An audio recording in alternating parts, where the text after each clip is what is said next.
यूहन्ना रचित सुसमाचार 21 अध्याय को ध्यान करें। इस अध्याय में लिखा हुआ वचनों की संख्या 25।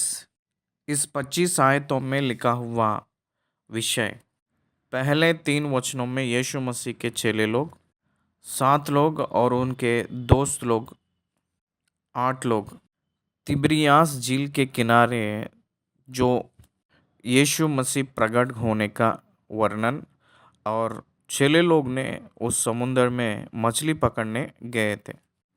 4 से लेकर 6 आयतों तक जो लिखा हुआ वचनों के बीच में परमेश्वर ने उन लोगों को डायरेक्ट करने का विधि, मछलियां ना मिले तो दाहिनी ओर जाल डालने का वर्णन, उस वर्णन करते उसमें 153 बड़े मछलियां, डिफरेंट टाइप्स ऑफ फिशेस, वो गलील और तिबिरियास उस झील में रहा हुआ मछलियों में एक नकल के रूप में एक एक करते हुए 153 मछलियां, अलग अलग जात के मछलियां उस पे गिरे थे।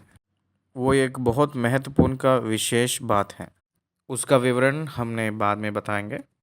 उसके बाद 7वें वचन में यूहन्ना पतरस से प्रभु को पहचान कर यह तो प्रभु है कहकर कहना, ये संदर्भ यहाँ दिखाई देती है। उसके बाद 8वें वचन से 14 वचन तक प्रभु उनके साथ रहते हुए उनको भोजन खिलाना। उसके बाद 15वें वचन से लेकर हमें 17वें वचन तक पतरस को प्रभु ने प्रामुख्य कलीसिया के लिए 3 बातें और जिम्मेदारियां सौंपना। 18 और 19 वचनों में पतरस की मृत्यु के बारे में प्रोफेसी, भविष्यवाणी प्रभु ने बोले थे। ये दूसरा पतरस के पुस्तक 1 अध्याय की 14 आयत में हमें दिखाई देती है। 20 वचन से लेकर 23 वचन तक पतरस और यूहन्ना, पतरस ने यूहन्ना की वृद्ध स्थिति यानी बुजुर्ग स्थिति यानी बुढ़ापे और उसका मृत्यु कैसा रहेगा कहकर पूछना प्रभु से, पतरस ने यूहन्ना के बारे में, और उस विषय के लिए प्रभु ने वो तेरा काम नहीं है कहकर प्रभु ने पतरस से कहना हमें दिखाई देती है। उसके बाद 24 और 25 वचनों में यूहन्ना ने इस पुस्तक को लिखे हैं कहकर, इन बातों को लिखे हैं कहकर, इन बातों की गवाही देते हुए इस पुस्तक की महत्वपूर्ण दुनिया में यीशु मसीह के बारे में जो समाचार लिटरेचर बहुत विस्तार रूप में मिलता है कहकर, ये धरती भी काफ़ी नहीं है कहकर, उतना समाचार प्रभु के बारे में है कहकर, ऐसे महान बातें इसमें बताए थे। इस रीति से 21 अध्याय हमें दिखाई देती है। 21 अध्याय में यीशु मसीह का आरोहण हमें नहीं दिखाई देती है, लेकिन प्रेरितों के काम की पहली अध्याय में शुरुआत से ही थियोफिलास को लूका ने लिखते हुए उनकी आरोहण के बारे में बात किया था। उनकी आरोहण के बाद 10 प्रेरितों मिलके ऊपर की कोठरी के कमरे में 12 प्रेरितों ने in the place of Judas Iscariot मत्ती को लिए थे चिट्ठियाँ डालकर। परंतु कोरिन्थियों के पत्र यूँ कहती है कि प्रभु के प्रत्यक्षताएं प्रकट होने का घटना 12 लोगों को दिखाई दिए कहकर बताती है। 12 चेले लोगों को दिखाई दिया कहकर कहते हुए वो बताए थे, तो उसका मतलब ये है कि उस चेले लोगों में मत्ती ऐड हुआ होगा निश्चय रूप में। उस गिनती के हिसाब से देखा जाएगा तो यूहन्ना रचित सुसमाचार की अंत को प्रेरितों के काम की पहली अध्याय कंटिन्यूशन होगा। एक एड्रेसिंग को छोड़कर कंटिन्यूशन हुआ होगा, थियोफिलास के एड्रेसिंग को छोड़कर। और एक मैं बताऊंगा, प्रेरितों के काम कहकर जो टेक्स्ट, उस पुस्तक के नाम, प्रेरितों के काम कब से शुरू हुआ है, दूसरी अध्याय में प्रेरितों के काम, दूसरी अध्याय में प्रेरितों ने पवित्र आत्मा पाना और पतरस की भविष्यवाणी यानी पतरस की संदेश, वहाँ से प्रेरितों के कार्य लिखा गया है। इसलिए उस बुक को पहले चैप्टर की समाचार 21 अध्याय से जोड़ेंगे तो, विस्तार करें तो, प्रभु के आरोहण से वो पुस्तक भी खत्म होती है। वास्तविक तौर से मत्ती, मार्कुस, लूका ये तीनों लोग प्रभु की आरोहण कहे थे, लेकिन यूहन्ना ने नहीं कहा था। लेकिन प्रेरितों के काम पहली अध्याय में आरोहण के विवरण दिखाई देती है। मेरा ये सोच है कि 12 प्रेरितों को प्रकट होने का अनंत यानी उनके बाद, दूसरा प्रेरितों पहली अध्याय प्रेरितों के काम से लेकर आखिरी अध्याय के विस्तार किए तो जब डिवीजन किए थे उस समय एक्ट की रूप में काफ़ी होगा कहकर मेरा सोच है। ये आप लोग एक बार ध्यान करना है कहकर, ध्यान देना है कहकर मेरा सोच है।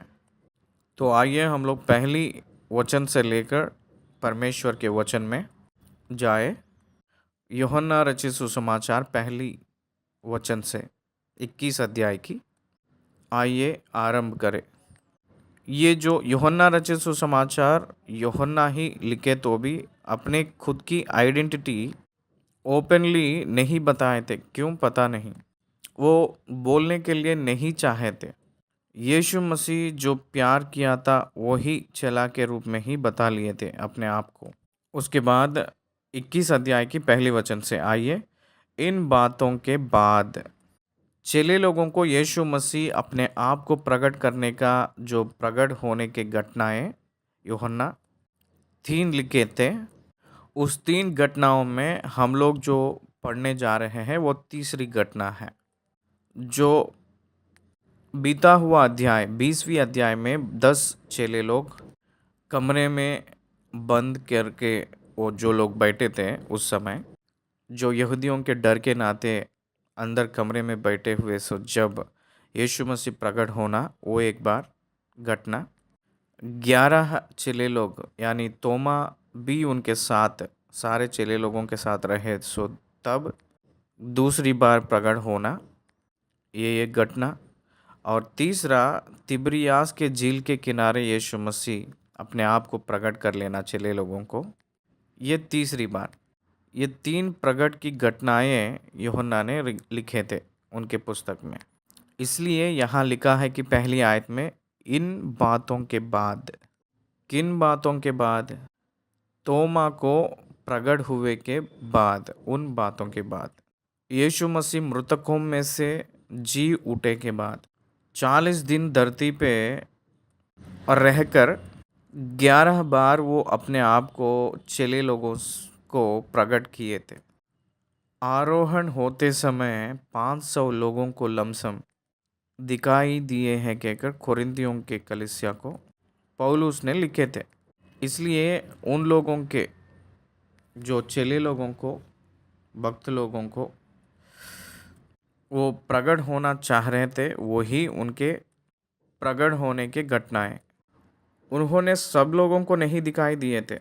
मृतकों में से जी उठे के बाद में जो लोगों के विश्वास स्थिर में थे, स्थिर होना है, किसके ऊपर विश्वास दृढ़ होना है, और उन लोग धरती में हर एक जगह यानी लोगों के पास पहुंचना है कहकर वो चाहे थे, केवल उन्हीं लोगों को दिखाई दिए थे। उनको जो प्यार किए थे उन्हीं लोगों को वो दिखाई दिए थे। उनको जो लोग नफ़रत किए थे उन लोगों को, किसी को भी, एक व्यक्ति को भी नहीं प्रकट हुए थे। इस बात को हम लोग ध्यान देना है, क्योंकि उनका उद्देश्य वो जी उठे हैं कहकर दुनिया को बोलना, वो अपने आप दिखाई देकर नहीं, यीशु मसीह के चेले लोग कहे तो लोग मानना है कहकर, देखकर विश्वास करना नहीं, बिना देखकर विश्वास करना। देखे तो भी विश्वास नहीं करेंगे कहकर हमें लाजर की घटना पे बहुत सुंदर उदाहरण था। लाजर ने मर गया था, वो गाड़ा गया था। 4 दिनों के बाद उन्हीं के आंखों के सामने जी उठाने का घटना हुई थी। जी उठकर वो गांव पे आया था। बहुत से भीड़ भीड़ इकट्ठा होकर लाजर को देखने आए थे। लाजर की डेड बॉडी को देखे थे। लाजर की फ्यूनरल प्रोग्राम में ये लोग शामिल थे। लाजर बरियल को अटेंड हुए थे। लाजर की खबर में मिट्टी डाले हुए होंगे उन लोग। लाजर की खबर कहाँ है वो जानते हैं। लाजर ने खबर में से बाहर निकलकर आना, उस समय भी लिटरली वो लोग वहाँ थे। उसके बाद लाजर को स्वयं अपने आँखों से वो लोग देखे थे। लेकिन कौन माना था? Who believed Jesus Christ.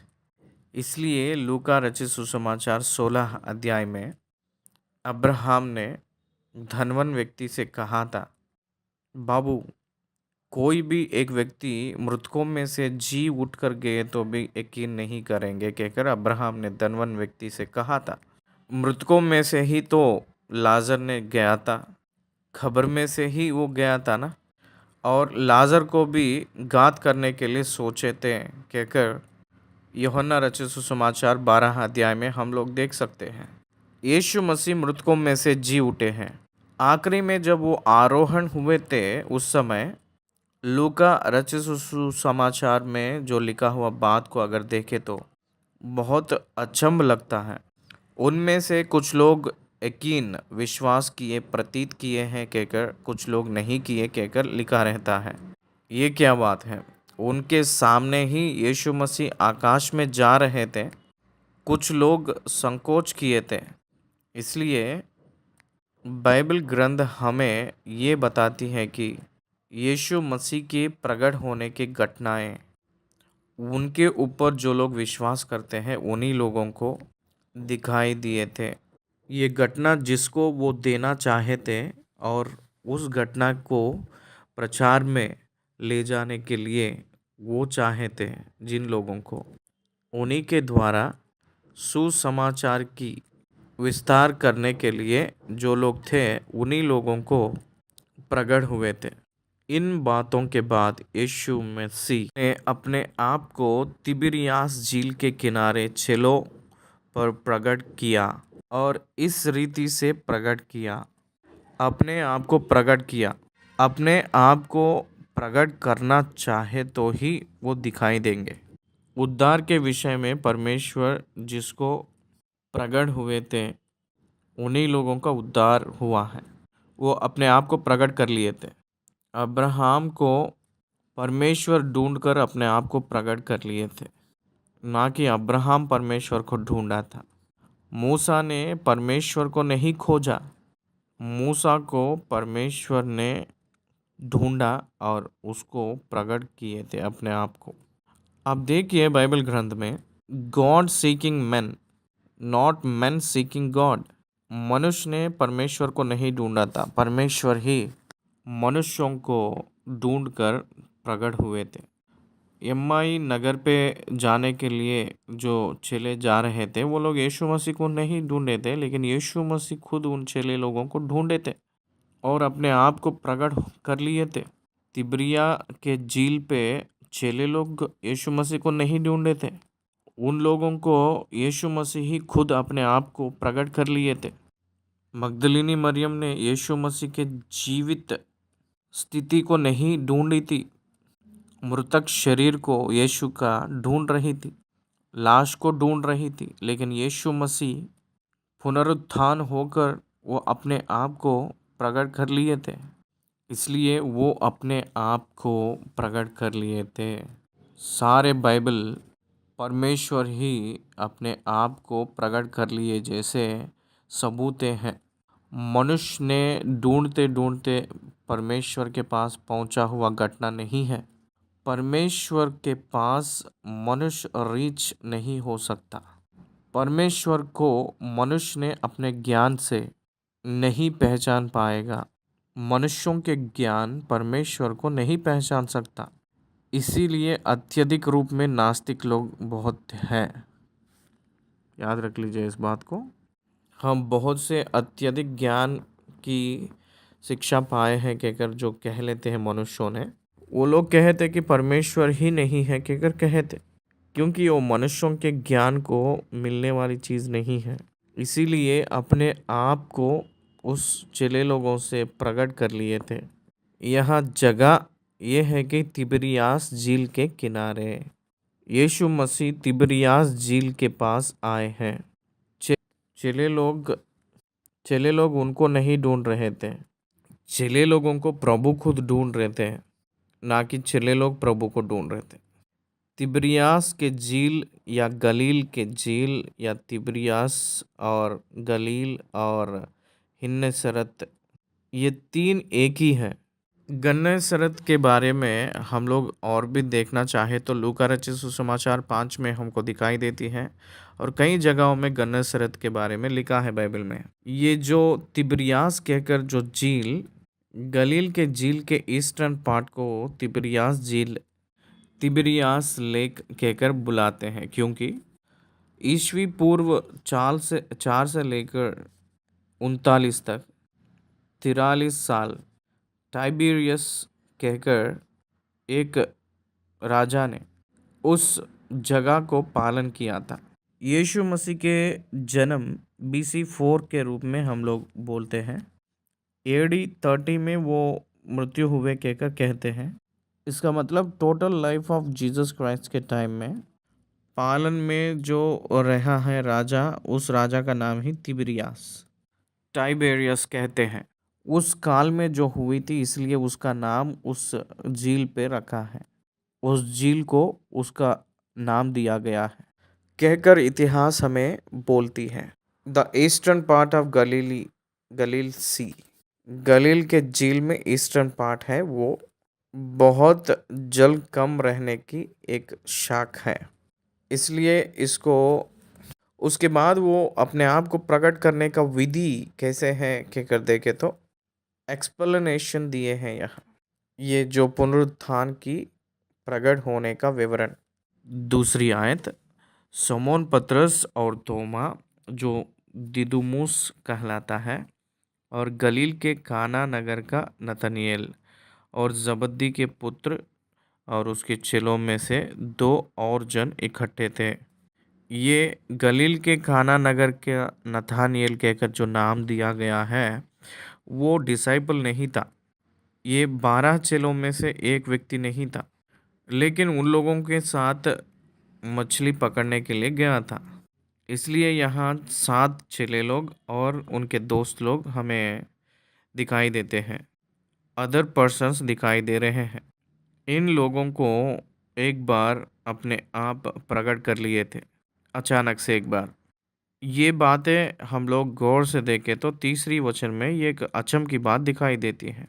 समौन पतरस ने कहते हैं कि उन लोगों से, मैं मछली पकड़ने जा रहा हूँ कहकर कहा था। उन लोग बोले थे, ये बात सुनते ही उन लोग ने ऐसे कहे थे कि उन्होंने उससे कहा, हम भी तेरे साथ चलते हैं। पतरस ने एक नेतृत्व करने वाला व्यक्ति है कहकर पूरा बाइबल में हम लोग देखकर बता सकते हैं। देखिए, एक लीडर जब नेगेटिव थॉट को लेता है या नेगेटिव थॉट में रहता है, लोग भी नेगेटिव थॉट के ओर ही चलते हैं कहकर ये एक अच्छा सा उदाहरण है। अगर वो अकेला ही मछली पकड़ने के लिए जाना चाहे तो वो अकेले चले जा सकता है, शांतिपूर्वक निश्चय, और वो चुपचाप जा सकता है। लेकिन वो वैसा नहीं गए थे, बाकी लोगों से शेयर कर लिए थे। मैं जाना चाह रहा था क्योंकि 3.5 साल के पिछले यीशु मसीह ने गलील के समुद्र में ही पतरस ने मछली पकड़ते समय यीशु मसीह ध्यान देकर, मैंने तुम्हें मनुष्यों की पकड़ने का मछुआरा बनाऊंगा कहते, ऐसे कहकर बुला लिए थे। बुलाए सो तब पतरस ने यीशु के पीछे हो लिए थे।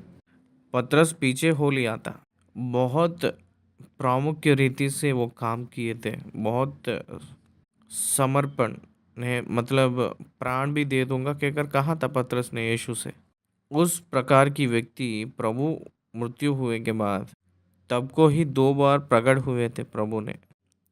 ऊपर की कोठरी में 2 बार अपने आप को प्रकट हुए तो भी वो प्रभु के ऊपर निर्भर होना, प्रभु के भविष्य की योजना को यकीन करना, प्रभु जो कह रहे थे मनुष्यों की पकड़ने के मछुआरे बनाऊंगा कहकर, जो बात वो सच है कहकर विश्वास नहीं कर पाया था। बहुत बार मनुष्यों ने डेथ इज द एंडिंग कहकर सोचते हैं, मृत्यु से ही सब कुछ खत्म हो गया कहकर सोचते हैं। लेकिन मृत्यु के बाद भी परमेश्वर ने यीशु मसीह में मनुष्यों को नियुक्त किए हैं कहकर जो यकीन नहीं है। इसलिए पौलुस ने थिस्सलुनीकियों के पहली पत्री में 4 अध्याय की 13 वचन में कहते हैं, जो आशा नहीं है उन लोगों के जैसे आप दुख ना होइए कहकर कहते हैं पौलुस ने। जो आशा नहीं है उन लोगों के दुख, जो आशा रखे हैं उन लोगों के दुख की अंतर ये है कि जो मरे के बाद में हम लोग निश्चय फिर मिलेंगे कहकर एक आशा रखते हैं, उसको बोलते हैं कि आशा। जो आशा नहीं रखता है वो सोचता, इसलिए परमेश्वर है कहकर जो विश्वास करता है वो उनके पास आकर उसके पास आएगा और वो निश्चय अद्भुत कार्य करेगा कहकर विश्वास करना, वो रहेगा, वो रहने वाला है कहकर विश्वास करता है कहकर कहता है पौलुस ने इब्रानियों के पत्री 11 अध्याय की 6 आयत में। इसलिए परमेश्वर के पास परमेश्वर के ऊपर विश्वास करने वालों को भविष्य है कहकर विश्वास करना है, लेकिन पतरस ने प्रतीत नहीं किया था, इसलिए मछली पकड़ने के लिए चले जाऊंगा कहकर कहा था। 3.5 वर्ष प्रभु ने उन लोगों को पोषण दिया है और उन लोगों को प्रॉब्लम नहीं आया था। अब है तो उन लोग अपने आप को पोषण कर लेंगे कहकर वो लोग निकले थे, उस सोच में आए थे। यहाँ मैंने आप लोगों को एक प्रमुख विषय बताऊंगा, ध्यान से सुनिएगा। ये मैंने मेरे व्यक्तिगत रूप से जोड़ने वाली घटना है, मेरा विवरण है ये, मेरा राय है वो ये है कि क्योंकि परमेश्वर की सेवा में आए हुए लोगों को एक समस्या रहता है, मैंने काम करना है या नहीं करना है, मैंने व्यापार करना है या व्यापार नहीं करना है। It depends upon their conviction. केवल वहीं तक मैं कहता हूँ, वो उनकी व्यक्तिगत अभिप्राय यानी राय है। देखिए, कुछ लोग नौकरी करते हुए परमेश्वर की सेवा करते हैं, कुछ लोग नौकरी को रिज़ाइन करके भी सेवा करते हैं। जो नौकरी को रिज़ाइन करके जो रहता है सेवा में, वो कहता है कि नौकरी करते हुए सेवा करना महान नहीं है कहकर सोचता है।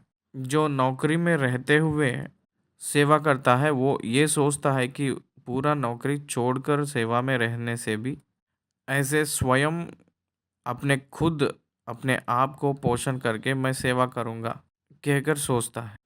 जो सेवा उस रीति से किए हुए लोग भी थे और इस रीति से किए हुए लोग भी थे, अभी भी हैं।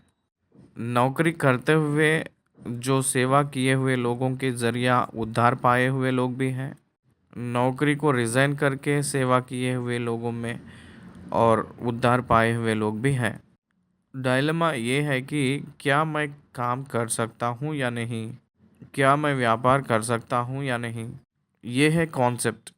परंतु बाइबल के ग्रंथ में ओल्ड टेस्टमेंट पीरियड में 12 गोत्रों की प्रजा ने 13वीं जो गोत्र लेवी के गोत्र पे फीड करना है, उस गोत्र को 12 गोत्र लोग लेवी गोत्र को दशमांश देकर और प्रत्येक अर्पण देकर उनको पालना है।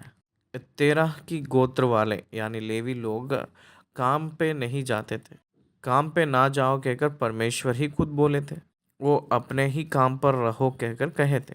सेम कॉन्सेप्ट न्यू टेस्टमेंट में लेकर आके परमेश्वर की सेवा में जो आए थे, परमेश्वर ही स्वास्थ्य है, परमेश्वर ही पोषण करने वाला है। कहकर परमेश्वर की कलीसिया के ऊपर से जीने के लिए चाहे थे उन लोग कोई काम में ना जाकर परमेश्वर के काम पे ही रहते हुए सेवा किए हुए लोग हैं और कर रहे भी आज के ज़माने में।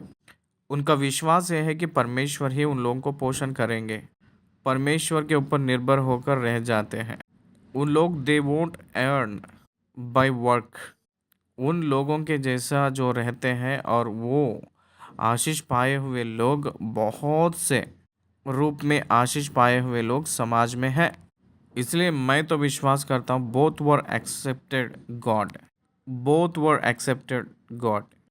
हे प्रभु, मैं तो काम करके पौलुस के जैसा टेंट मेकिंग काम करके सुसमाचार सुनाऊंगा। ठीक है, करो। नहीं, मैं पतरस के जैसा कोई भी काम ना करके विश्वास पे निर्भर होकर, विश्वासी लोग जो देते हैं उसी से मैंने सुसमाचार करूँगा। ठीक है, करो। इट बोथ और depends upon the conviction of the apostles और conviction of the servants of God. परमेश्वर के सेवक लोगों के राय के ऊपर वो निर्भर है, ना कि परमेश्वर को। यहाँ पतरस ने एक काम के लिए बुलाए गए हैं। अपोस्तलशिप कहते हैं। अपोस्तलशिप में जो रहते हैं उन लोग अलग हैं, एवेंजलिज्म में जो रहते हैं उन लोग अलग हैं।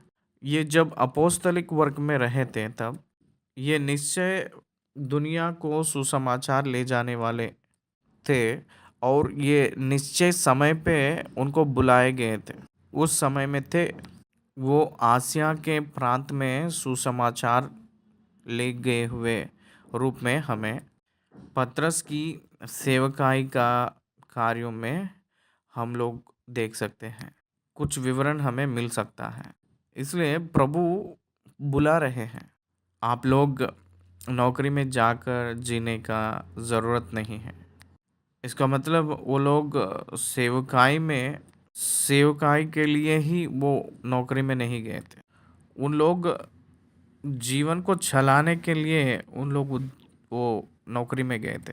यहाँ एक प्रमुख पॉइंट को, बिंदु को हम लोग याद रखना है, वो ये है कि परमेश्वर के जन एक राय बहुत स्ट्रांग रूप में रखना है। वो ये है कि परमेश्वर के वजह से हम लोग पोषण पाएंगे, परमेश्वर के वजह से ही हम पोषण होंगे, नौकरी के वजह से नहीं, परमेश्वर के वजह से। ये राय नौकरी हुए लोग को भी होना चाहिए। नौकरी रहे तो भी नौकरी दिया हुआ व्यक्ति परमेश्वर ही है। उस जो नौकरी करने के लिए जो होना चाहिए ज्ञान, वो जो स्वास्थ्य दिया हुआ भी परमेश्वर ही है, और परमिशन भी देने वाला वो ही है। इसलिए वो अल्टीमेट कहकर हम लोग जब पहचानेंगे तब उनके स्थान उन्हीं को दे सकते हैं। वैसे नहीं दिए तो हम लोग नौकरी को प्रथम स्थान देंगे और प्रभु को दूसरे स्थान। वैसे नहीं होना है। विश्वासी लोग वैसे नहीं होना है। उसके बाद दिदुमुस कहलाता है जो तोमा वहाँ है। अब ध्यान दीजिए, ये तोमा को पर्सनली सेकंड अपीयरेंस, तोमा को ये पर्सनली सेकंड अपीयरेंस है। आप ध्यान दीजिएगा, तोमा को ये पर्सनली सेकंड अपीयरेंस है। तोमा इज़ ए फॉलोवर, एक नेतृत्व करने वाला यानी लीडर अगर कुछ विषय बताता है तो उसको अपने बुद्धि इस्तेमाल ना करके उसके पीछे हो लेना यानी फॉलो करना। इस 6 अपोस्टल्स में हम लोग देखते हैं। पतरस के विषय में पतरस ने कहे थे कि मैं मछली पकड़ने जा रहा हूँ, हम लोग भी चल रहे हैं कहकर बोल दिए। स्वयं निर्णय, स्वयं सोच, डिजर्निंग रहने का काम नहीं है क्या? एक काम कर रहा है तो सब लोग उसी काम पे चले जा रहे हैं क्या? चले जाना ही है क्या? लेकिन यहाँ उनका जो दोस्ती, 3.5 वर्ष की जो संगति का संबंध, उन लोग भी पतरस के पीछे हो लेने के लिए चाहे थे। बिकॉज दे ऑल आर फिशर्समैन, सब लोग मछुआरे ही हैं। इसलिए प्रामुख्य रूप में प्रभु के चेले लोग मछुआरे गए हैं। उसके बाद यहाँ वचनों को देखें तो चौथी आयत, बोर होते ही उस रात में वो लोग कुछ भी नहीं पकड़ पाए थे। रात को चले गए थे मछली को पकड़ने के लिए, बिकॉज दे हैड एक्सपीरियंस, उनको अनुभव है, इसलिए वो लोग टाइम पे गए हैं, राइट टाइम पे गए हैं, राइट प्लेस पे गए हैं, राइट वे में काम किए हैं, but there is no result. यहाँ एक विषय आप याद रखना है, हम लोग कितने भी काम किए तो भी, अलग अलग यत्न किए तो भी रिजल्ट्स नहीं आते हैं कभी कभी, कुछ संदर्भों में। क्यों? बाकी लोगों को रिजल्ट्स आ रहा है, मुझे क्यों नहीं आ रहा है? इस प्रकार की एक सोच विश्वासी को प्रामुख्य रूप में आता है। रात भर पूरा हम लोग परिश्रम किए थे, हे प्रभु क्यों ये जो प्रतिफल नहीं आया है? रात भर पूरा कष्ट उठाए थे लेकिन आया नहीं जय। एक पास्टर शिखामणि जी कहते हैं साउथ में, वो लिखे हैं ये बात, ये गीत, मेरे नाव को ले चल कहकर ये गीत है। वो शिखामणि पास्टर जी ने लिखे थे कि रात भर पूरा कष्ट परिश्रम उठाए तो भी आया नहीं प्रभु जय। अलग अलग रास्तों को खोजे तो भी आया नहीं प्रतिफल। बहुत प्रकार के यत्न किए थे लेकिन एक मछली भी पकड़ नहीं पाए थे, तो उस समय बोर होते रहा।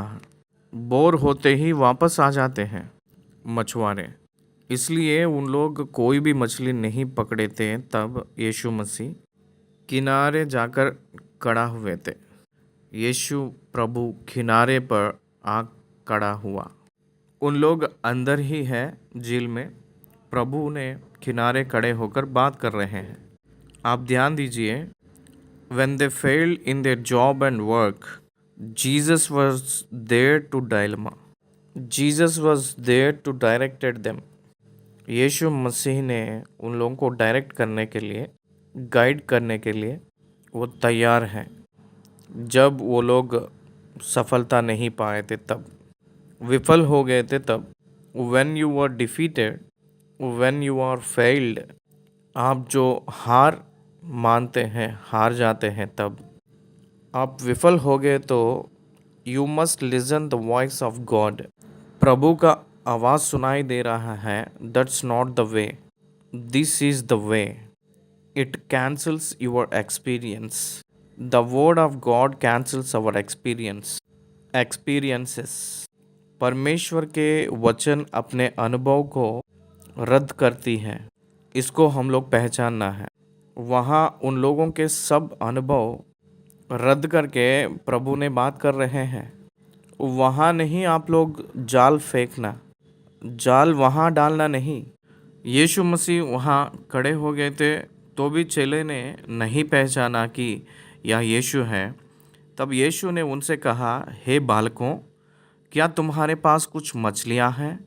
उन्होंने उत्तर दिया, कुछ भी नहीं। यहाँ तो नहीं लिखा है, कुछ भी नहीं कहकर उत्तर दिए थे। प्रभु को छोड़े के बाद में वो लोग रोटी के लिए यत्न किए थे। उन लोगों को रोटी तो नहीं मिला, तो इसलिए प्रभु ने उनसे पूछ रहे कि क्या आप लोगों के पास कुछ मछलियाँ हैं? वो लोग कहते नहीं। प्रभु के साथ रहे तो उन लोगों को कोई भी कमी नहीं हुआ था।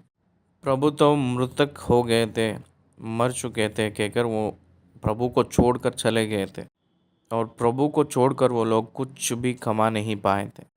परमेश्वर के जन परमेश्वर की मदद ना होकर वो कुछ भी ना किए हैं, कुछ भी हम नहीं कर पाएंगे कहकर पहचाने, तब प्रभु के पास आते हैं।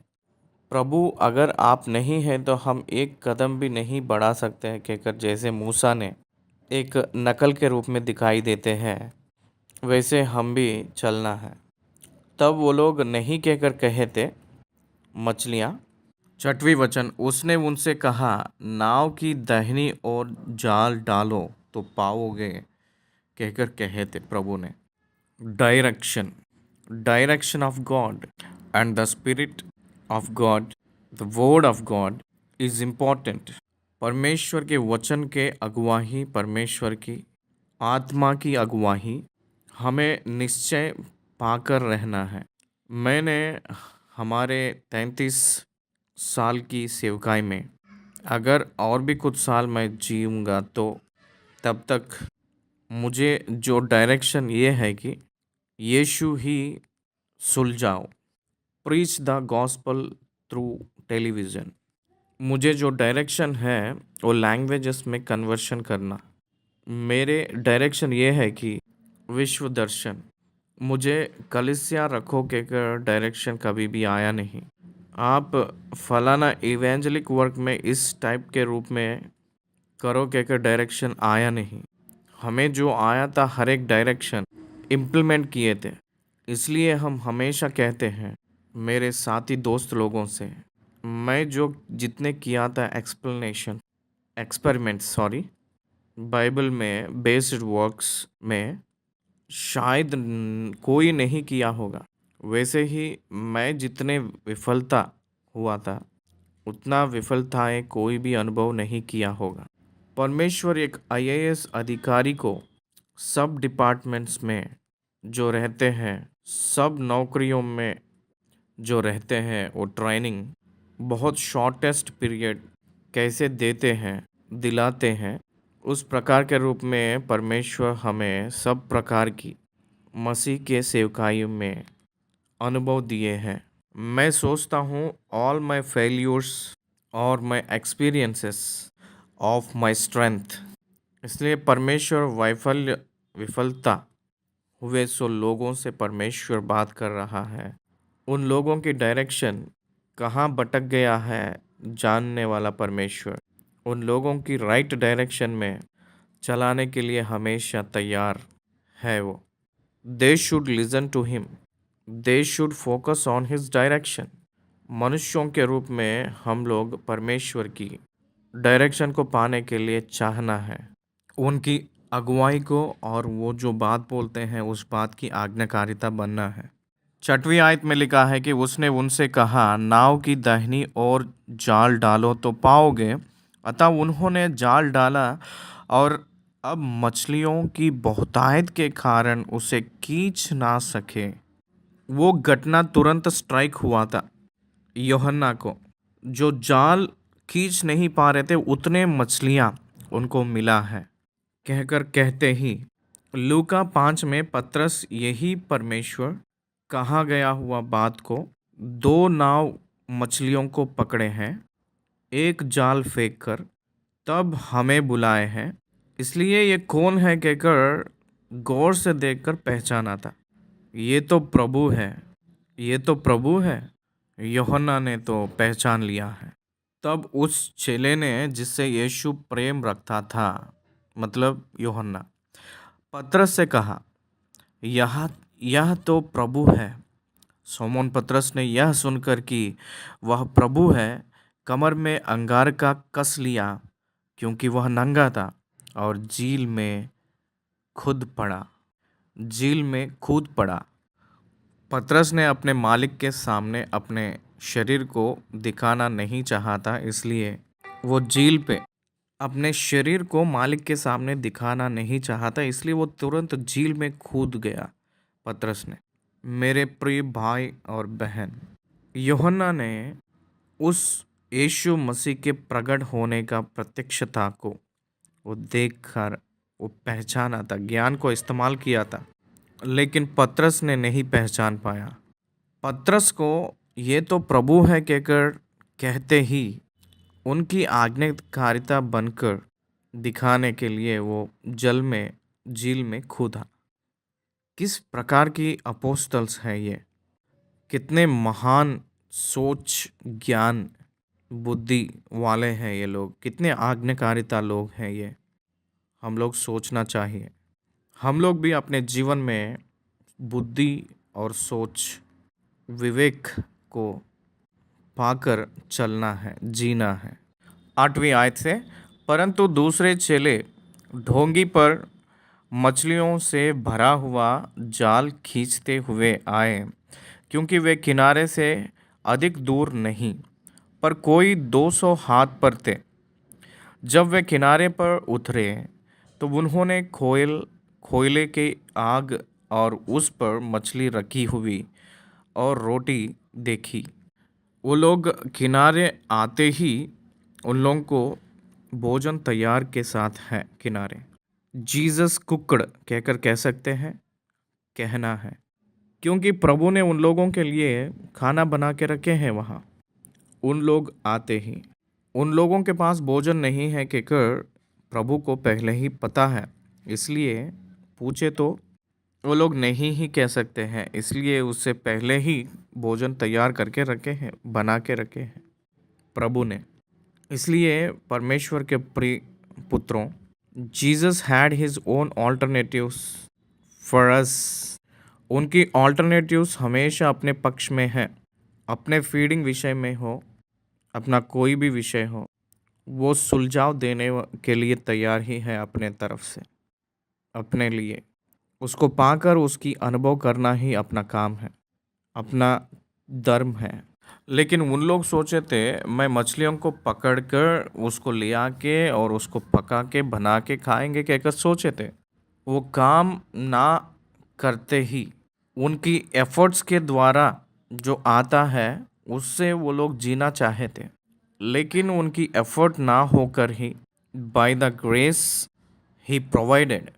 मैंने 31 साल की सेवकाई के जीवन में मैं बोलने का एक प्रामुख्य गवाही ये है कि not by my efforts but by the grace. मैं जो काम करता हूँ उसके वजह से मैंने इस सेवकाई को नहीं आगे बढ़ा सकता। Not by my knowledge in fund raising, मैंने धन को रेज करके मेरे महानता के वजह से मैं कमाकर मैं सेवकाई नहीं कर सकता। मैं अनुग्रह के वजह से पाकर सेवकाई किया हूँ, इसलिए मुझे इतना भी घमंड नहीं आया है, क्योंकि मेरी जो दुर्बलता को मैं बहुत अच्छा से जानकारी में जानता हूँ। यहाँ उन लोगों के लिए रोटी को तैयार करके रखे हैं प्रभु ने। मैंने मेरे सोच से मैं एक बात बताना चाह रहा हूँ, वो ये है कि प्रभु ने इस दुनिया में आपको भेजे हैं। आप परमेश्वर के पुत्र के रूप में या पुत्री के रूप में हैं, उनके वजह से आप नियुक्त किए गए हैं। तो जब तक आप मृत्यु नहीं होंगे तब तक आपके सारी खर्चा या बजट पूरा प्रभु ने रिलीज कर देते हैं। He knows everything of human, every inch and every minute of your life. आपके जीवन में हर एक क्षण के बारे में, हर एक विवरण के बारे में वो जानते हैं, और आपकी भूखे को भी वो जानते हैं, आपके सब परिस्थितियों को वो जानते हैं। उसके लिए जो ज़रूरत है वो सब कुछ पहले ही इंतज़ाम करके रखने वाला है। आप नहीं पहचानने से पहले ही आपकी ज़रूरतों को सब वो जानकारी लेकर सब नियुक्त करते हैं। ये वास्तव है। उन लोगों को भूख लग रहा था, उन लोगों को कुछ नहीं मिला था, उन लोगों को वो ही रखना है। इट इज़ हिज रेस्पॉन्सिबिलिटी कहकर सोचे थे प्रभु ने। इसलिए अपने जीवन के बारे में भी परमेश्वर जिम्मेदारी पाते हैं, जिम्मेदारी उठाते हैं अपने लिए। वो भोजन देते हैं, वो हमें जो ज़रूरत है वो सब कुछ देते हैं। वो अपने लिए कंसर्न पाता है। हम लोगों को वो कंसर्न नहीं रहे तो भी वो अपने लिए कंसर्न करते हैं, चिंता करते हैं। ये जब पहचाने तो आपके जीवन बहुत अच्छा रहेगा। इस विषय को आप याद रखना है। उसके बाद यहाँ एक प्रामुख्य बात लिखे हैं, देखिए। वो ये है कि यीशु ने उनसे कहा, जो मछलियाँ तुमने अभी पकड़ी हैं उनमें से कुछ लाओ। तो शमौन पतरस ने डोंगी पर चढ़कर 153 बड़ी मछलियों से भरा हुआ जाल किनारे पर खींचा। 153 मछलियाँ। देखिए, समुंदर के अंदर रहने वाले मछलियाँ एक लाल समुंदर है कहकर जानते हैं ना आप लोग। उसको मूसा ने जब दो भाग किया था प्रभु के सामर्थ से, तब दाहिना और बायां दो भाग हो गया था उस जल में। Left side fish left side को, right side fish right side को चले गए हैं कहकर कहते हैं। उसका पूरा समाचार आपको कभी दूसरी संदर्भ में मैं याद दिलाता हूँ, उसके बारे में हम बताएंगे कभी। इस समुद्र जो झील दो भाग हो गया है कहकर कहने के लिए परमानेंट एक सबूत के रूप में लेफ्ट साइड जो भाग किए थे उस समुद्र में, झील में, वो मछलियाँ उसी तरफ रह गए हैं कहकर, और इस तरफ जो मछलियाँ इसी तरफ रह गए कहकर कहते हैं। इसलिए तिब्रियास झील, उसमें जो रहा हुआ रिलेटेड फिशेस रिलेटेड सी में 153 मॉडल्स हैं। आश्चर्यजनक की बात है ना ये। एक एक मॉडल के लिए एक एक फिश, एक एक मछली आया है कहकर परमेश्वर के दास जो विवरण दिए थे एक बार, वो मुझे बहुत अचंभ लगा था। वो सच है या क्या है मुझे तो नहीं पता, लेकिन उस रीति से वो लिखे थे। उनके अनुभव में, उनके जांच पड़ताल में वो जो पाए थे उस परमेश्वर के दास ने, 153 के मछलियाँ सब उस समुंदर के प्रांत में कहाँ कहाँ कोने पे वो रहा होगा समुंदर में। एक एक मॉडल को एक एक मछली आए हैं उस जाल में। इसलिए 153 महान मछलियाँ बड़ी कहकर लिखा है, बड़ी मछलियाँ कहकर लिखा है। It is also a miracle for the disciples to follow Jesus.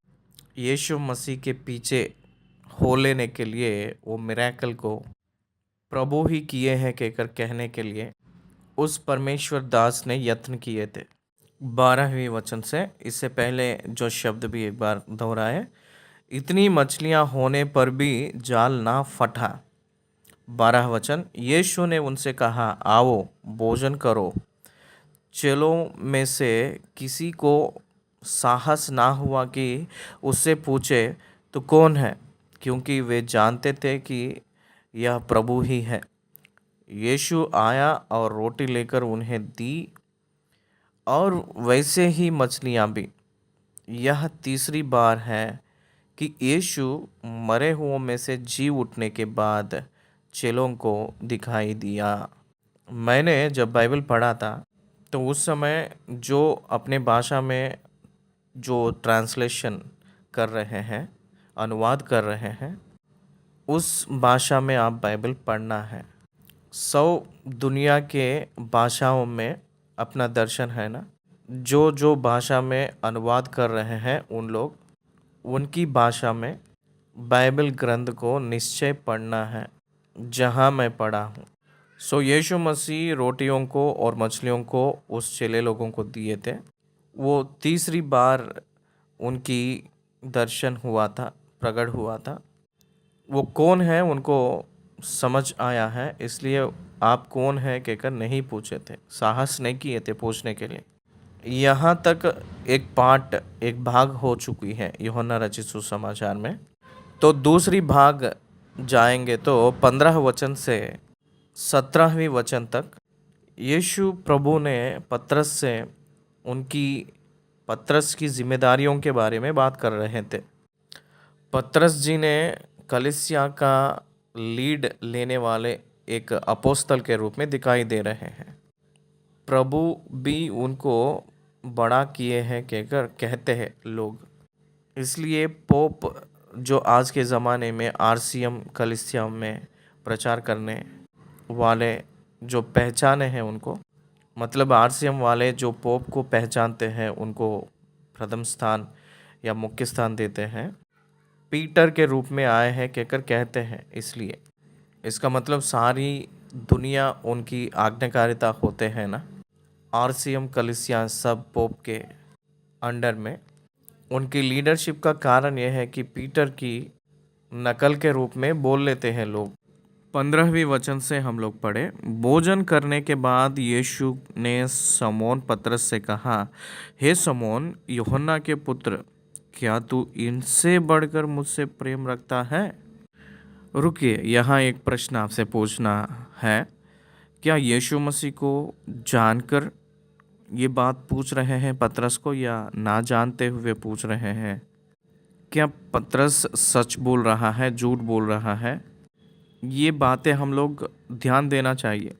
यीशु मसीह तो परमेश्वर है, उनको सब पता है, तो जानकर ही पूछ रहे हैं पतरस से। वो सबसे महान प्यार करते हैं पतरस ने कहकर यीशु मसीह जानते हैं, क्योंकि पतरस ही उल्टा क्रूस पे अपने जीवन को समर्पण किए थे, उल्टा क्रूस डालकर मरे थे। वो प्रभु जानते हैं वो होगा कहकर। पतरस की अंत कैसे रहता है वो जानते हैं प्रभु ने। यीशु मसीह जवानी की उम्र में क्रूस का सजा लेने के लिए गए थे। टॉलरेंस पावर ज़्यादा रहता है यूथ के ज़माने में, जवान के उम्र में। जवानी के उम्र में कष्ट को उठाने का सामर्थ्य रहता है, लेकिन वृद्ध के समय जो दर्द को सहने का जो सामर्थ्य खत्म हो जाता है, कमज़ोर हो जाता है। लेकिन पतरस ने वृद्ध अवस्था में एप्लीकेशन रख लिया था, मैं प्रभु के जैसे क्रूस चढ़ने के लिए मैं योग्य नहीं हूँ, मुझे उल्टा क्रूस चढ़ाकर मुझे मार डालो कहकर कहा था। प्रभु के लिए कष्ट उठाने के लिए उतना अपना इच्छा रखे हैं, दिखाए हैं। एक समय जो छोटी सी बच्ची के सामने झूठ बोला हुआ पतरस बहुत हिम्मत के साथ अधिकारी लोगों के पास जाकर मुझे उल्टा क्रूस चढ़ाओ कहकर कहे थे बाद में। इसका मतलब कितना बदलाव उनके रूप में बदलाव हुआ है, समझना है। ये सब जानते हैं यीशु मसीह ने, वो जानते हैं, इसलिए पतरस से कह रहे हैं प्रभु ने, क्या तू इनसे बढ़कर मुझसे प्रेम रखता है? ऐसे कहे तो यीशु मसीह को भी पता है, पतरस को भी पता है, लेकिन जानकारी बाकी लोगों को होना है। यूहन्ना वहाँ रहा है उन लोगों के साथ। क्रूस के पास यूहन्ना है, पतरस नहीं है। क्रूस के पास यीशु मसीह जब क्रूस पे थे, उसके नीचे केवल यूहन्ना था, पतरस नहीं है वहाँ। परंतु पतरस ही ज़्यादा प्रेम कर रहा है यूहन्ना से भी। यीशु मसीह जो प्रेम किए थे वो चेला यूहन्ना है, तो यीशु मसीह को अधिक प्यार किया है वो है पतरस। इसलिए पतरस से पूछ रहे थे, तू इनसे बढ़कर, कंपेयर टू रिमेनिंग, कंपेयरिंग कर रहे थे प्रभु ने, क्योंकि उनको बड़ाई करने जा रहे हैं, उनको कलीसिया की जिम्मेदारियां उनको देने जा रहा है।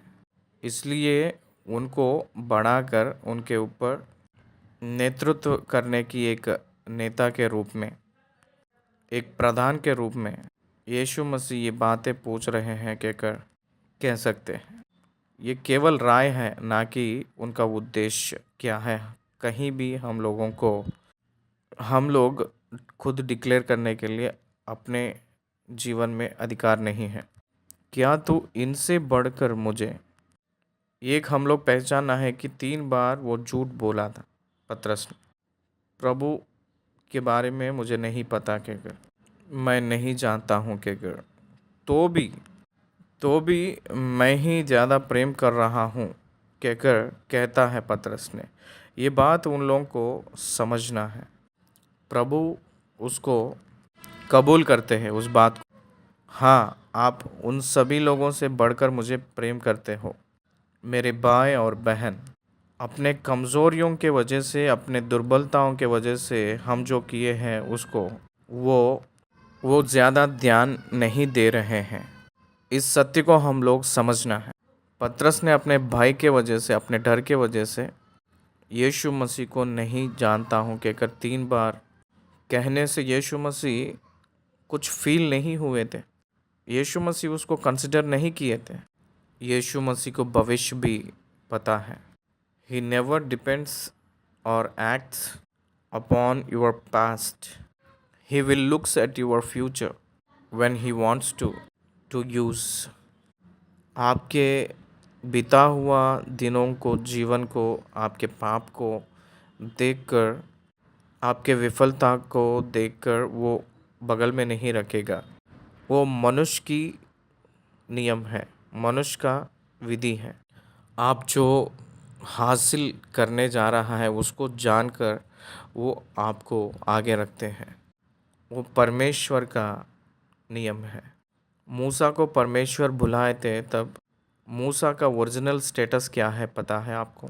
मूसा ने कबूल किया था, मैं बहुत बद्दा हूँ बोलने में, मैं निकम्मा हूँ, क्योंकि वो अपने आप को कबूल किया था। Yes, it is true. लेकिन आप जाना है कि कर इसलिए मूसा को बुलाए थे कि वो ही लाल समुंदर को दो भाग कर सकता है, कि कर परमेश्वर को पता है। मिस्र को नाश कर डालता है ये अपने अद्भुत कार्यों के द्वारा, कहकर परमेश्वर जानते हैं। God looks at your future when he called you. परमेश्वर आपके भविष्य को जानकर आपको बुला रहा है। आपके विफलता को, आपकी दारिद्रता को देखकर वो आपको नहीं छोड़ता है।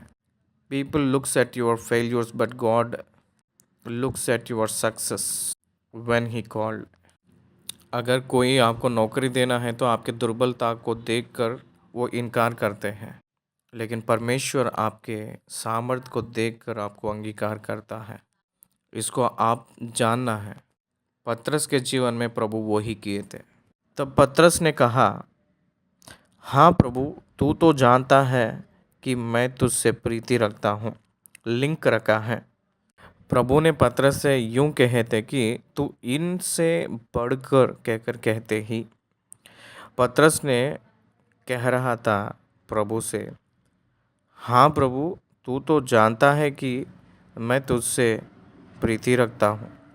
इसका मतलब यह है कि मैंने इन सारे लोगों से बढ़कर आपको प्रीति रखता हूँ, कहकर आपको ही पता है। कहकर कहते ही प्रभु ने मना नहीं किए। He accepted it. Yes, I know that. I knew it. हमें पता है आप हमको ज़्यादा प्रेम करते हो, इसलिए मैंने आपको एक जिम्मेदारी दे रहा हूँ। वो ये है कि मेरे जो बेड़े हैं उसकी रखवाली कर। पतरस को पैस्टरल रेस्पॉन्सिबिलिटीज़ दिए हैं।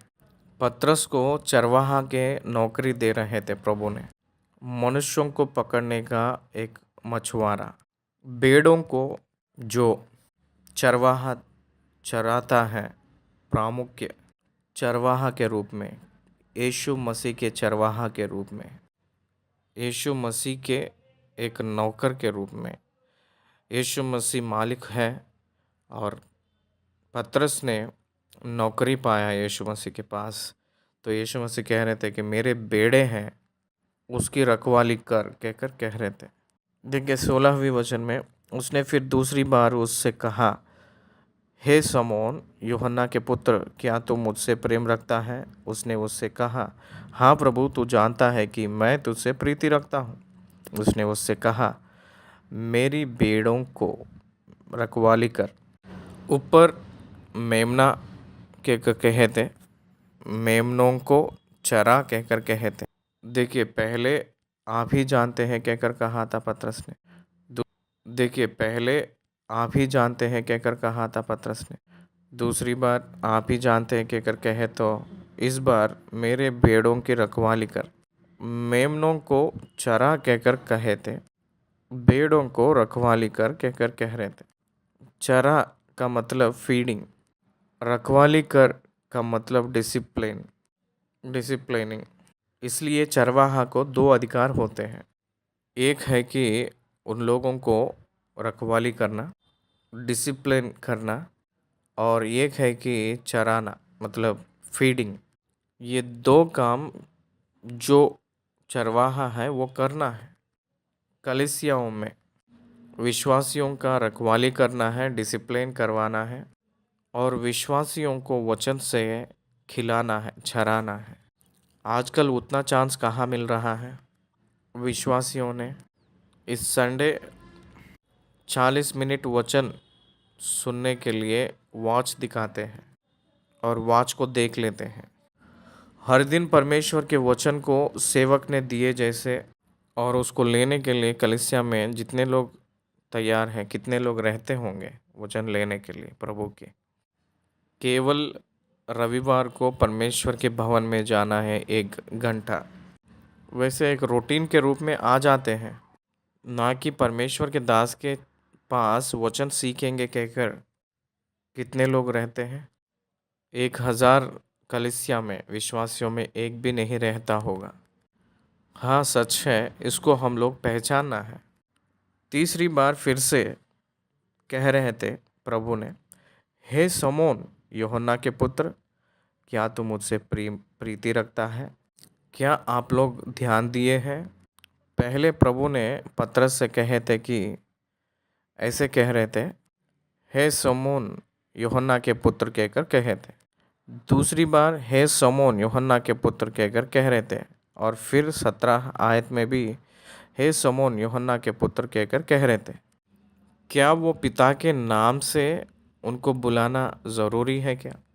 साइमन पीटर समोन कहकर कहे तो पतरस, पतरस कहकर जो शब्द है वो रेगुलर हम लोग इस्तेमाल करते हैं ना। समोन उनका ओरिजिनल नेम था। पीटर, पीटर कहकर जो शब्द पेट्रा, तो पतरस कहलाएगा कहकर प्रभु ने एक टाइटल दिए थे पीटर को। वो टाइटल पतरस था। पीटर कहकर जो नाम प्रभु जो दिए हैं वो नाम था, वो टाइटल शीर्षक था वो। बॉय नरगिस कहते थे याकूब और यूहन्ना को। गरजने वाला है कहकर अर्थ है, द नेचर। इसलिए प्रभु कहे थे पेट्रा पेट्रोस, पेट्रा पेट्रोस कहकर जो शब्दों को इस्तेमाल किए थे। मैंने चट्टान हूँ, आप पत्थर हो। मैंने पर्वत के श्रृंखला हूँ मैं, और आप एक पर्वत में एक बाग हो। इसलिए पतरस कहते हैं कि हम लोग आत्मिक संबंधित पत्थरों के जैसे रहकर आत्मिक संबंध एक मंदिर के रूप में बन रहे हैं। वो एक जीवित पत्थरों के जैसे हम लोग हैं कहकर कहते हैं अपने पत्री में। इसलिए जीवित पत्थरों में से एक पत्थर है। इसलिए पीटर कहकर जो नाम है वो पत्थर को दर्शाती है। मसीह कहकर जो शब्द है वो चट्टान को दर्शाती है। क्रिस्ट कहकर जो शब्द वो चट्टान को दर्शाती है। उस चट्टान से जो पत्थर है वही पतरस है। He is the foundation stone. उस यीशु क्रिस्ट के बुनियाद में, एक निर्माण में, क्रिस्त बुनियाद में जो बना हुआ एक बनावट में प्रमुख के रूप में इस्तेमाल किया हुआ एक पत्थर के समान है पतरस। इसलिए पतरस कहकर नाम इस्तेमाल किए थे। हे शमौन कहकर ही इस्तेमाल किया था, यहाँ पतरस कहकर नहीं लिखा है। यूहन्ना के पुत्र शमौन कहकर कभी भी हमेशा पिता के नाम से बुलाते हैं। वो जूइश ट्रेडिशन, क्योंकि नेम्स एक ही जैसा रहता है, एक ही जैसा नाम जो बहुत से लोग रख लेते हैं, इसलिए उनके फादर का नाम, उनके फैमिली का नाम ऐड करते हैं। देखिए, मेरा नाम सागर है, मैंने कार पार्टी सागर कहते हैं। मेरा एक मित्र है, उसका नाम भी सागर है, लेकिन पोल मटला सागर कहते हैं उसको। और एक है वो वल्लूर सागर कहते हैं। ऐसे सागर कहकर जो नाम से आते हैं, पेरेंट्स नेम नहीं तो फैमिली नेम ऐड हुए तो वो डिवीज़न पता होता है। उसके लिए यूहन्ना का पुत्र शमौन कहकर कहे तो ये यूहन्ना का चेला नहीं, मतलब यूहन्ना जो चेला है यीशु मसीह का, वो यूहन्ना नहीं, दूसरा यूहन्ना जो पतरस का पिता है। नाम एक ही है, अलग अलग लोग हैं। इसलिए ध्यान देना, पतरस के पिताजी का नाम भी यूहन्ना है और यीशु मसीह के चेले में जो यीशु प्रेम करते हैं उनका नाम भी यूहन्ना है। बाइबल में बहुत से लोगों का नाम यूहन्ना है। तीसरी बार प्रभु ने पतरस से पूछे थे, तब वो थोड़ा सा उदास हुआ कहकर लिखा है। यहाँ एक बार सोचिए, परमेश्वर ने रिपीटेडली पूछते हैं तो आप उदास नहीं होना, लेकिन पतरस ने उदास हुआ था। उसकी सहनशीलता थोड़ा सा कम हो गया था। एक अपोस्तल सहनशीलता को खो ले रहा है तो हम लोग कितना है, हम लोग कुछ नहीं है। लेकिन प्रभु ने कुछ भी गुस्सा नहीं लिए। ए, क्यों सहनशीलता को खो ले रहे हो, क्यों उदास हो रहे हो कहकर नहीं कहे थे प्रभु ने। प्रभु अपने दुर्बलताओं को जानते हैं, अपने कमज़ोरियों को जानते हैं। मैंने कई बार परमेश्वर से झगड़ा करके परमेश्वर से मैं बहुत बार कुछ ना कुछ बोल देता था, जो चाहिए वो बोल देता था। एक वचन से बात करते हैं ना, जैसे वैसे मैं कई बार बात किया था प्रभु से। क्या है प्रभु तूने ऐसे बोला था। एक पिता पुत्र से बात करते समय पिता ने वो उदास नहीं होते हैं। इसलिए परमेश्वर को आप, हे प्रभु, जो प्रोटोकॉल के हिसाब से रहना, परमेश्वर को और विश्वासियों को ज़रूरत नहीं है। न्यू टेस्टमेंट में we are the sons of God, परमेश्वर के पुत्रों के रूप में हम लोग बनाए हैं। इसलिए we don't prefer to protocol. हम लोग प्रभु को पिता कहकर बुला ले रहे हैं। हम लोग आपके दास हैं प्रभु कहकर उनके पैर के पास नहीं आ रहे हैं। आपके पुत्र के रूप में हम लोग आ रहे हैं। ओल्ड टेस्टमेंट में सारे भक्त लोग दास के रूप में हैं। न्यू टेस्टमेंट में हम लोग पुत्र के रूप में उनके चरणों में आ रहे हैं। We are demanding the rights of ours as a sons, like he is a father. हम लोग आपके पुत्रों के जैसे आ रहे हैं। इसलिए पतरस की उदासीपन के बारे में परमेश्वर कुछ भी डांटे नहीं थे। उदास हुए तो भी उसको अंगीकार करते हुए ही प्रभु ने बात कर रहे थे पतरस से, और उससे कहा, हे प्रभु, तू तो सब कुछ जानता है। तू यह जानता है कि मैं तुझसे प्रीति रखता हूँ। 3 बार क्यों पूछे हैं प्रभु ने, पता है आपको? ये जो जिम्मेदारियाँ जो प्रभु ने दिए थे पतरस को, उस पतरस को ही क्यों दिए हैं कहकर बाकी लोग जो है लड़ाई झगड़ा करते हैं। मूसा के पास हारून और मिरियम जैसे लड़ाई करते हैं, वैसे हारून और याजक लोग जो झगड़ा किए थे, वैसे बाकी चेले लोग कहते हैं कि वही क्यों महान है, why should he take leave, वही क्यों नेतृत्व ले रहे हैं, क्योंकि आप सबसे भी ज़्यादा वो हमें प्रेम कर रहे हैं, वो प्रीति रख रहा है पतरस ने। और भी जोर डालकर पूछना है तो, जैसे पतरस मरने जा रहा है, क्या आप भी मरेंगे वैसे कहकर पूछना। जैसे वो मरना चाह रहे थे कि वैसे आप मरेंगे। सर को काटना एक क्षण की काम है। सर को काटना एक क्षण की काल का समय है, लेकिन क्रूस जो है एक क्षण में होने वाली चीज़ नहीं है। जब तक प्राण नहीं मिटेगा, एक एक लहू का बूंद जहाँ गाँव हुआ था वहाँ से निकलते हुए, जानकारी होते हुए मरते हैं। सफोकेशन कितना भयंकर रूप में रहता है। हार्ट अटैक आते समय जो अनुभव होता है वो उन लोगों को पता होता है जो लोग देखे हैं। ऑक्सीजन ब्रेन को नहीं मिले तो कितना भयंकर गंभीर रूप में रहता है, उस व्यक्ति को पता होता है। इसलिए वो छोटा एक्सपीरियंस नहीं, वो बहुत घंटों तक अनुभव करने का मतलब, जानकर अनुभव करना मतलब, वो कोई भी पास आएंगे नहीं। लेकिन पतरस पास आया था, नज़दीक आया था। इसलिए बाकी अपोस्तल से भी उनको, पतरस को प्रायोराइज्ड करके क्यों आगे रख कर इस जिम्मेदारियों को दे रहे हैं। मेरे मेमनाओं को चरा और मेरे भेड़ों का रखवाली कर। तीसरी बार आते ही यीशु ने उससे कहा, मेरी भेड़ों को चरा। 2 टाइम्स फीडिंग, 1 टाइम डिसाइपलिंग। अपने कलीसियाओं में ये हो रहा है कि ऑल टाइम डिसिप्लिनिंग, बहुत से अनुशासन में रखने के लिए ही हम लोग आजकल कर रहे हैं ज़्यादा। कलीसिया के जो सेवक यानी परमेश्वर के दास अनुशासन में रखना वो एक भाग है। अनुशासन में रखना एक भाग ही है, लेकिन पूरा अनुशासन के बारे में ही वचन बोलना नहीं। जो टीच करना है और चेतावनी देना है, चेतावनी देना है, डांटना है, लेकिन डांटना ही प्रचार नहीं होना है। डांटना ही लक्ष्य नहीं बनना है और खिलाना भी लक्ष्य बनना है। 2 बार वो चराने के लिए कहे थे, 1 बार रखवाली करने के लिए कहे थे। मतलब एक ही बार चेतावनी देने के लिए कहे थे, 2 बार खिलाने के लिए कहे थे। रखवाली करना मतलब डिसिप्लिनिंग करना। इसलिए focus on feeding the sheep. Major portion of pastor ये होना है कि आत्मा में बल आए जैसे आत्मिक भोजन अत्यधिक रूप में देना है।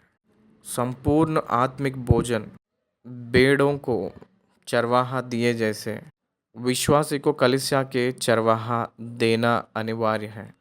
That is his duty, that is his duty. वो उसकी जिम्मेदारी है। कलीसियाओं को बनाने वाले आत्मिक भोजन देना है, अत्यधिक आत्मिक भोजन देना है। एक माँ ने अपने बेटे को या बेटी के लिए जो भोजन बनाती है वैसे प्रिपेयर करना है। हर एक प्रकार की समस्याओं को वचन को दिखाते हुए उन लोगों को चलने के मार्ग उस वचन के ज़रिए दिखाइए। वो लोग कैसे बढ़ना है प्रभु में, वचन से उनको सिखाइए और उन लोगों को चेतावनी भी देते रहिए। 17वीं वचन तक हम लोग पतरस की जिम्मेदारियों को जो प्रभु ने दिए हैं उसके बारे में देखे हैं अभी तक। तो 18-19 में क्या हो रहा है देखें। 18-19 में पतरस की वृद्ध स्थिति, बुजुर्ग स्थिति के बारे में प्रभु बात कर रहे हैं। मैं तुझसे सच सच कहता हूँ, जब तू जवान था तो अपनी कमर बांधकर जहाँ चाहता था वहाँ फिरता था, परंतु जब तू बूढ़ा होगा तो अपने हाथ फैलाएगा और दूसरा तेरी कमर बांधकर जहाँ तूने चाहेगा वहाँ तुझे ले जाएगा। पतरस के एंडिंग ओल्ड एज में होने जा रहा है कहकर बता रहे थे। इसलिए प्रेरितों के काम 12 अध्याय में उनको मार डालने के लिए पतरस को ले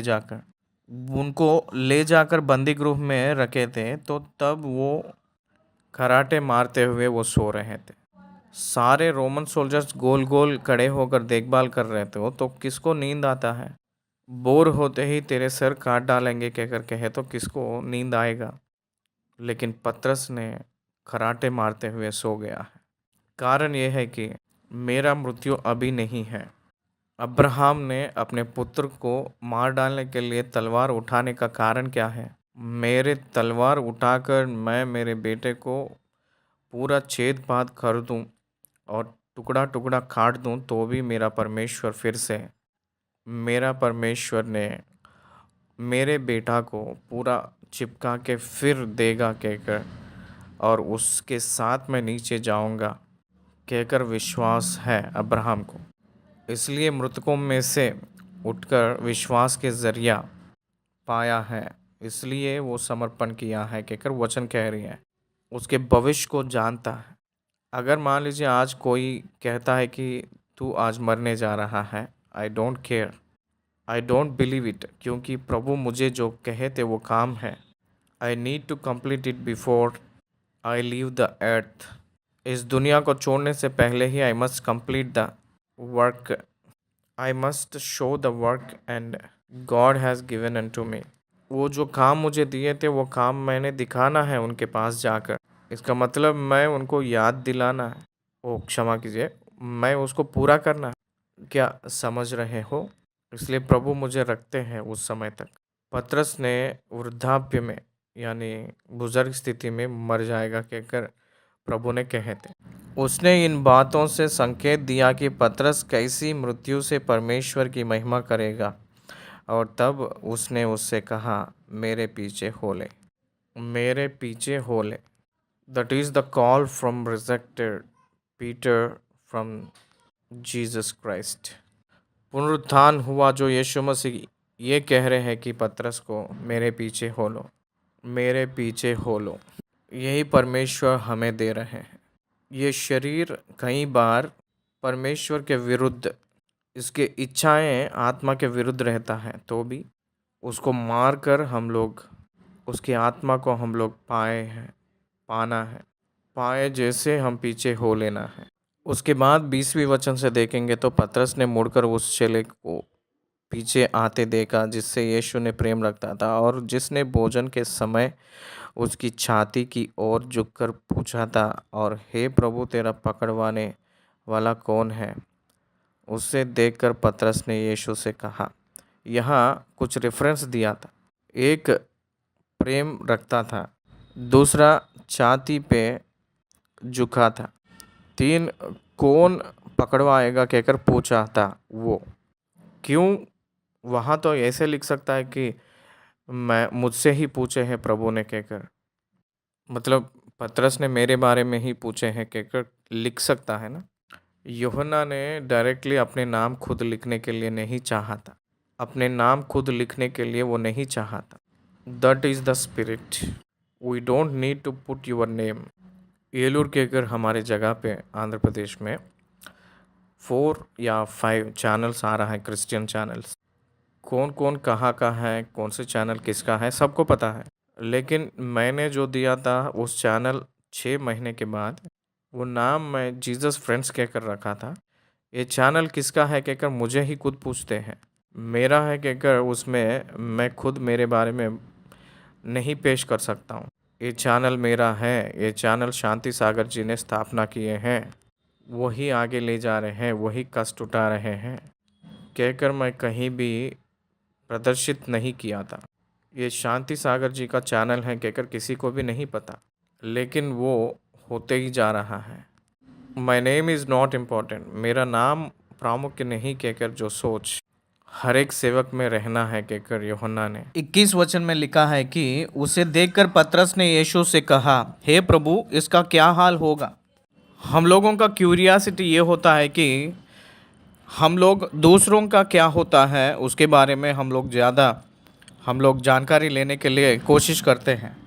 भविष्य के बारे में जानना सबसे बहुत निकम्मा काम है। वो हमें क्या होगा, हमारे जीवन में भविष्य क्या होगा, ये पूरा जो है ये कुछ एस्ट्रोलॉजी नहीं है कि बाइबल का मतलब।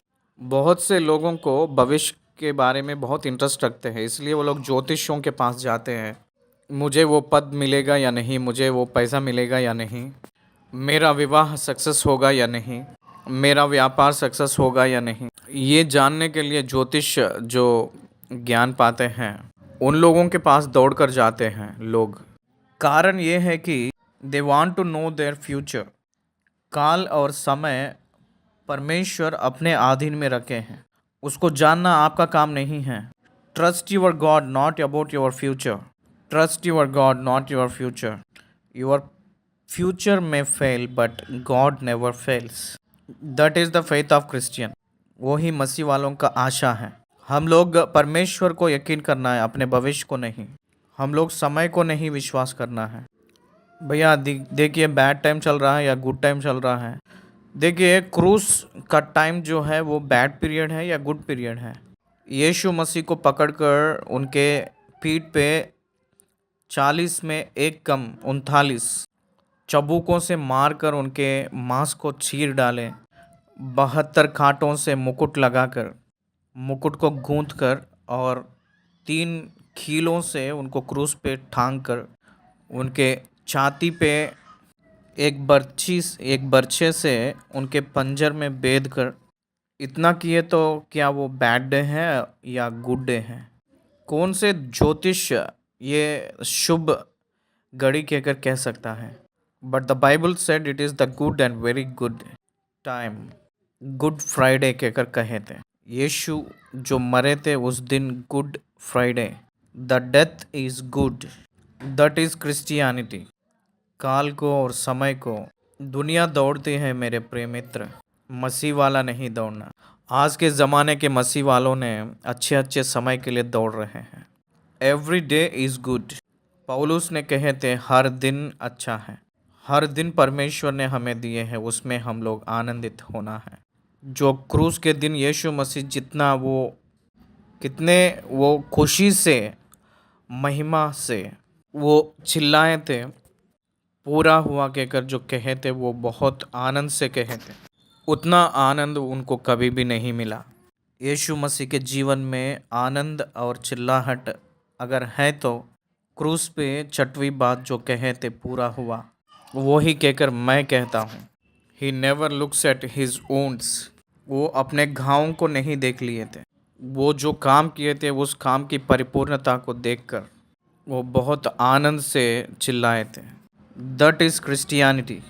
इसलिए पतरस, इसका क्या होगा, इसका क्या हाल होगा कहकर पतरस कहते ही 22 वचन में यीशु मसीह कहते हैं कि यदि मैं चाहूँ कि वह मेरे आने तक ठहरा रहे तो तुझे इससे क्या, it is none of your business.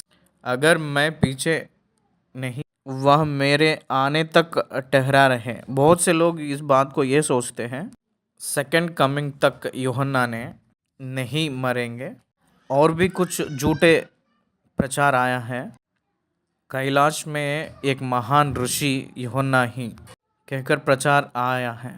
Kailash की महान ऋषि कौन है, किसको देखे हैं? साधु सुंदर सिंह जो बताए थे 100 सालों से वो जिए हैं, जिंदा ही हैं। कौन है, क्या है वो संदर्भ, हमको तो ये समझ में आता नहीं। मैं फिर से वापस आए तक, वो वापस आए थे क्या? दूसरी आगमन में वो वापस आए क्या? प्रकाशित वाक्य को पढ़ो। पद्मास में प्रभु ने उनको प्रत्यक्ष हुए थे। यूहन्ना ने मर मिठा है, वो मरियम के कब्र के बगल में ही उनका कब्र है कहकर इतिहास कहती हैं। अभी भी वो सब सबूतें हैं, वो नहीं मरे हैं कहकर कहे तो कैसे वो माना जाएगा। लेकिन मरने से पहले प्रभु उनको दर्शन दिए थे पद्मास के टापू में। प्रकाशित वाक्य के पुस्तक में प्रभु की दर्शन उसे मिला। इसको हम लोग पहचानना है। इसलिए एक प्रचार आया था कि यूहन्ना जो चेला है वो नहीं मरेगा कहकर प्रचार एक आया है, वो करेक्ट नहीं है। वो नहीं मरेगा कहकर तो यीशु मसीह नहीं कहे थे, लेकिन यदि मैं चाहूँ कि वह मेरे आने तक ठहरा रहे तो तुझे इससे क्या कहकर कहे थे। यूहन्ना ही खुद लिख ले रहे थे। चेले लोग कहे थे आप मरेंगे नहीं, यीशु मसीह जब तक आएंगे तब तक आप जिंदा रहेंगे कहकर चेले कहे तो वो वैसे नहीं कहे थे, मेरे आने तक ठहरा रहे कहकर ये मैं चाह रहा हूँ, मेरी चाहत है ये कहकर यीशु मसीह खुद अपने चाहत को बताए थे, ना कि मेरी मृत्यु के बारे में नहीं। ये एक्सप्लेनेशन यूहन्ना ने देकर लिख रहे थे। वास्तविक रूप में प्रभु उनको दर्शन दिए हैं पद्मास के द्वीप में, टापू में। इसलिए भाइयों में यह बात फैल गया कि वह चेला ना मरेगा। तो भी यीशु ने उससे यह नहीं कहा कि वह ना मरेगा, परंतु यह कि यदि मैं चाहूँ कि वह मेरे आने तक ठहरा रहे तो तुझे इससे क्या। 24 आयत। यह वही चेला है जो इन बातों की गवाही देता है और जिसने इन बातों को लिखा है, और हम जानते हैं कि उसकी गवाही सच्ची है। देखिए यहाँ यूहन्ना अपने खुद की नाम बताने के लिए नहीं चाह रहे थे, परंतु इनकी गवाही सच्ची है। हम जानते हैं कि उसकी गवाही सच्ची है। यूहन्ना नेचुरली अपने आँखों से जो देखे हैं और जो अनुभव किए हैं उसको लिखे हैं। और भी बहुत से काम हैं जो यीशु ने किए। यदि वे एक एक करके लिखे जाते तो मैं समझता हूँ कि पुस्तकों जो लिखी जाती वे संसार में भी ना समाती। दुनिया में बाइबल के ऊपर जो लिखे हैं, जो पुस्तकों, ग्रंथ, बाइबल के अंदर जो परमेश्वर के बारे में अलग किताबें, ग्रंथ और पुस्तकें जो लिखे हैं, रिलेटेड ग्रंथों को अगर आप देखें तो कोई भी पुस्तक के ऊपर वो समाचार उतना नहीं मिलेगा। दूसरे बाइबल को छोड़कर कोई भी पुस्तक के बारे में उतना नहीं लिखा गया है। कुरान के ऊपर बहुत से लिटरेचर डेवलप किए थे मोहम्मदी लोग। हिंदूज जो कहते हैं इतिहास और जो भी घटनाएं हैं उसके बारे में बहुत कम समाचार गूगल में, विकिपीडिया में मिलेगा। लेकिन आप बाइबल को देखिएगा, वचन और वचन हज़ारों लोग कहते हुए आए हैं। आपको गूगल में, विकिपीडिया में, समाचार में ज़्यादा समाचार बाइबल के बारे में ही रहता है। बाइबल के बारे में ही रहता है। बाइबल के अंदर जो हिस्ट्री के बारे में ही रहता है। वर्ल्ड हिस्ट्री ही बाइबल बेस्ड के रूप में दिखाई देती है। आर्कियोलॉजिकल प्रूफ कर रहा है आज भी। इसलिए Bible is the truth, Bible is the real book. ये है बाइबल के महत्व। इसलिए कोई एक खड़े होकर परमेश्वर ही नहीं है कहे तो परमेश्वर नहीं कहकर नहीं। अरे सृष्टि बता रही है परमेश्वर है कहकर। अगर सृष्टि को आप यकीन नहीं करेंगे तो दूसरा सबूत यूहन्ना ने कहा था, उनके बारे में समाचार लिखना है तो इस धरती समाती नहीं। वास्तविक रूप में ये धरती समाती नहीं, क्या नहीं समाती है। इसलिए ये सब हम लोग सर्वर्स में हम लोग इसको छिपा रहे हैं। मैं ही केवल 5000 घंटों पे बाइबल के ऊपर मैंने विवरण दिया हूँ, व्याख्या किया हूँ। उसको बिल्ड करेंगे तो कितना होगा, हमारे बिल्डिंग का उतना होगा पेपर में लेकर आए तो। वैसे कितने लोग हैं, कितने करोड़ों लोग हैं, कितने हज़ार सालों से करते हुए आ रहे हैं। वो पूरा प्रिजर्व करेंगे तो कहाँ काफ़ी होगा, काफ़ी नहीं होगा। इसलिए आज के ज़माने में देखिए, सैटेलाइट्स में, सर्वर्स में हम लोग ये सारी समाचार ले जाके वहाँ रख रहे हैं। मेरे पास एक चिप रहता है, बहुत से छोटा है वो, 64 GB है वो, 128 GB। हमारे पास हार्ड डिस्क है, कितना बड़ा रहेगा वो सेल फ़ोन का उतना रहेगा। 1 ट्रिलियन, 1000 GB उसमें समाएगा। कितने समाचार हम लोग छिपाते हैं सैटेलाइट्स में, हम लोग देख रहे हैं। धरती पे ही नहीं, धरती के ऊपर आकाश में भी उनके बारे में समाचार छिपा रखा है। मैंने यूहन्ना रचित सुसमाचार यहाँ समाप्त कर रहा हूँ। यूहन्ना रचित सुसमाचार के ध्यान हर एक वचन आप निश्चय सुने तो उद्धार पे चलेंगे। आप लोग उद्धार में चलाएंगे। उस प्रकार के अनुग्रह पवित्र आत्मा परमेश्वर आपको दे, हम सबको मिले। आमीन। यूहन्ना रचित सुसमाचार पूरा हुआ है। धन्यवाद।